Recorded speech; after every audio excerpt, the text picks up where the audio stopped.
The first March for Life since the Supreme Court overturned Roe v. Wade is happening today, and aggressive new guidelines to end childhood obesity.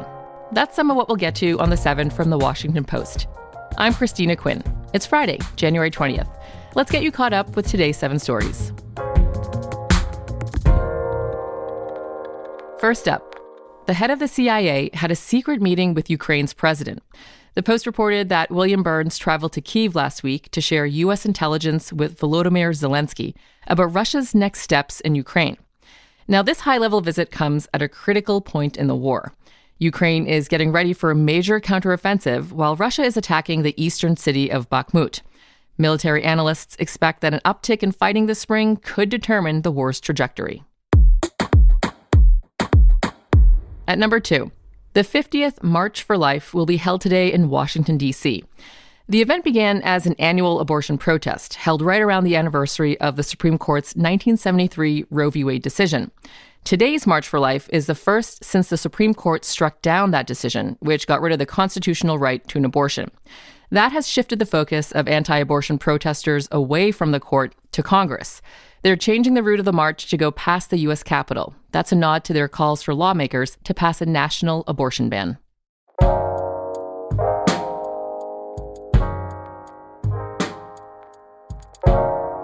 Actor Alec Baldwin will face charges in the fatal shooting that happened on the set of a movie in 2021.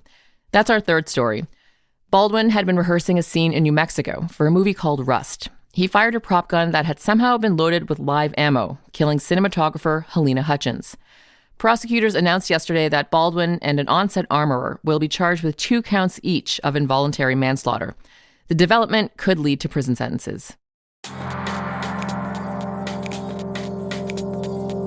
Number 4. A new program will allow up to 30,000 more migrants a month to come to the U.S. People from Haiti, Cuba, Nicaragua, and Venezuela are eligible, so long as they have a U.S. sponsor and apply through an online app. If accepted, they can live and work in the U.S. for at least 2 years. This is an expansion of parole, a 1950s-era program usually used in emergencies. The Biden administration says it is using this tool to expand legal immigration access while also cracking down on the U.S.-Mexico border. Immigration arrests are still at historic levels.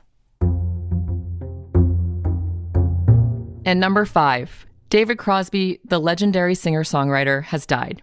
He was part of the 1960s and 70s bands The Byrds and Crosby, Stills and Nash, making music that symbolized the era of peace, love, and political engagement. And he's known for his harmonies, like the CSN song, Helplessly Hoping. Helplessly hoping her harlequin, others nearby. The 81-year-old's death was announced by his former publicist yesterday. We don't yet know the cause.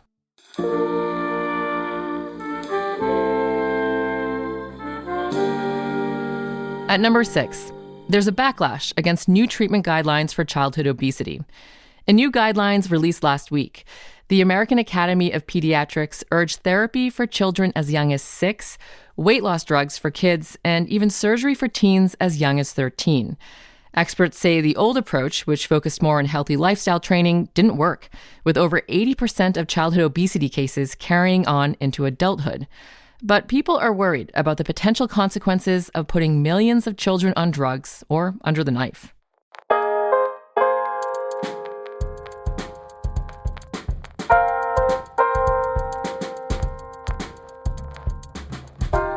Number 7. There will be some new guidelines in place soon for what can be labeled as organic. The U.S. government announced the coming changes yesterday. These foods are supposed to meet strict standards, but as they've become more and more popular, fake products have been slipping through the cracks. The U.S. Department of Agriculture is increasing inspections, requiring new certifications, and more. The goal is to close loopholes in the process. The new rules will take effect in March, and companies that are affected will have 1 year to comply with the changes. All right, you're all caught up. The assistant producer of The 7 is Taylor White. The staff writers are Tess Homan and Jamie Ross. John Taylor is our editor. Additional editing by Renita Jablonski and yours truly. Copy editing by Francis Moody and Melissa No. Mixing and sound design by Jim Briggs. Our theme music is by Edith Mudge. And you are the reason we're here. Thank you for listening. We've been doing this for a little more than a few months now, and it means a lot, especially in these early days. If you would, please recommend the show to someone you think would appreciate it. And yes, doing that whole rating and review thing on Apple Podcasts is great too. You can also give us a rating on Spotify. I'm Christina Quinn. Jeff Pierre will be back on Monday.